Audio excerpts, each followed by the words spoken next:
بسم الله الرحمن الرحيم والنازعات غرقا والناشطات نشطا والسابحات سبحا فالسابقات سبقا فالمدبرات أمرا يوم ترجف الراجفة تتبعها الرادفة قلوب يومئذ واجفة أبصارها خاشعة يقولون أئنا لمردودون في الحافرة أئذا كنا عظاما نخرة قالوا تلك إذا كرة خاسرة فإنما هي زجرة واحدة فإذا هم بالساهرة هل أتى پناہ مانگتا ہوں میں اللہ کی شیطان مردود سے۔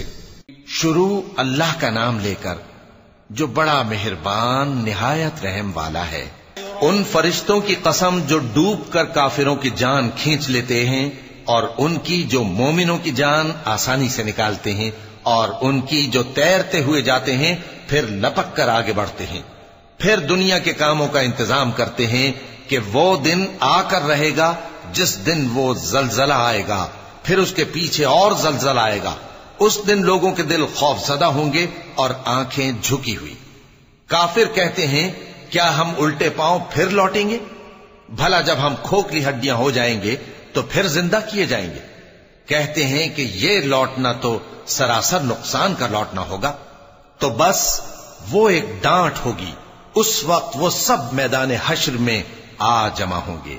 هل أتاك حديث موسى إذ ناداه ربه بالوادي المقدس طوى اذهب إلى فرعون إنه طغى فقل هل لك إلى أن تزكى وأهديك إلى ربك فتخشى فأراه الآية الكبرى فكذب وعصى ثم أدبر يسعى فحشر فنادى فقال أنا ربكم الأعلى فأخذه الله نكال الآخرة والأولى إن في ذلك لعبرة لمن يخشى۔ بھلا تم کو موسیٰ کی حکایت پہنچی ہے جب ان کے پروردگار نے ان کو پاک میدان یعنی طویٰ میں پکارا اور حکم دیا کہ فرعون کے پاس جاؤ کہ وہ سرکش ہو رہا ہے، پھر اس سے کہو کہ کیا تو چاہتا ہے کہ پاک ہو جائے اور میں تجھے تیرے پروردگار کا رستہ بتاؤں تاکہ تجھ کو خوف پیدا ہو؟ غرض انہوں نے اس کو بہت بڑی نشانی دکھائی مگر اس نے جھٹلایا اور نہ مانا، پھر لوٹ گیا اور تدبیریں کرنے لگا۔ سو اس نے لوگوں کو اکٹھا کیا، پھر بلند آواز سے بولا، سو کہنے لگا کہ تمہارا سب سے بڑا مالک میں ہوں۔ تو اللہ نے اس کو دنیا اور آخرت دونوں کے عذاب میں پکڑ لیا۔ جو شخص اللہ سے ڈر رکھتا ہے اس کے لیے اس قصے میں عبرت ہے۔ أأنتم أشد خلقا أم السماء بناها رفع سمكها فسواها وأغطش ليلها وأخرج ضحاها والأرض بعد ذلك دحاها أخرج منها ماءها ومرعاها والجبال أرساها متاعا لكم ولأنعامكم فإذا جاءت الطامة الكبرى يوم يتذكر الإنسان ما سعى وبرزت الجحيم لمن يرى فأما من طغى وآثر الحياة الدنيا فإن الجحيم هي المأوى۔ بھلا تمہارا بنانا مشکل ہے یا آسمان کا؟ اللہ نے اس کو بنایا، اس کی چھت کو اونچا کیا، پھر اسے برابر کر دیا، اور اسی نے رات تاریک بنائی اور دن کو دھوپ نکالی، اور اس کے بعد زمین کو پھیلا دیا۔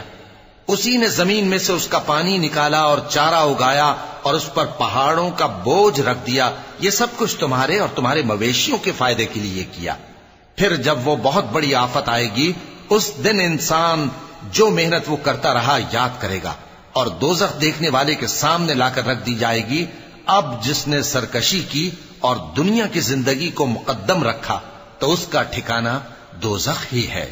وَأَمَّا مَنْ خَافَ مَقَامَ رَبِّهِ وَنَهَى النَّفْسَ عَنِ الْهَوَى فَإِنَّ الْجَنَّةَ هِيَ الْمَأْوَى يسألونك عن الساعة أيان مرساها فيم أنت من ذكراها إلى ربك منتهاها إنما أنت منذر من يخشاها كأنهم يوم يرونها لم يلبثوا إلا عشية أو ضحاها.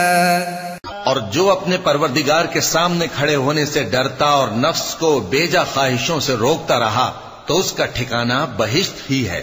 اے پیغمبر صلی اللہ علیہ وآلہ وسلم، لوگ تم سے قیامت کے بارے میں پوچھتے ہیں کہ اس کی آمد کب ہے، سو تم اس کے ذکر کی طرف سے کس فکر میں ہو؟ اس کا منتہا یعنی واقع ہونے کا وقت تمہارے پروردگار ہی کو معلوم ہے. جو شخص اس سے ڈر رکھتا ہے تم تو اسی کو ڈر سنانے والے ہو. جب وہ اس کو دیکھیں گے تو ایسا خیال کریں گے کہ گویا دنیا میں صرف ایک شام یا ایک صبح رہے تھے.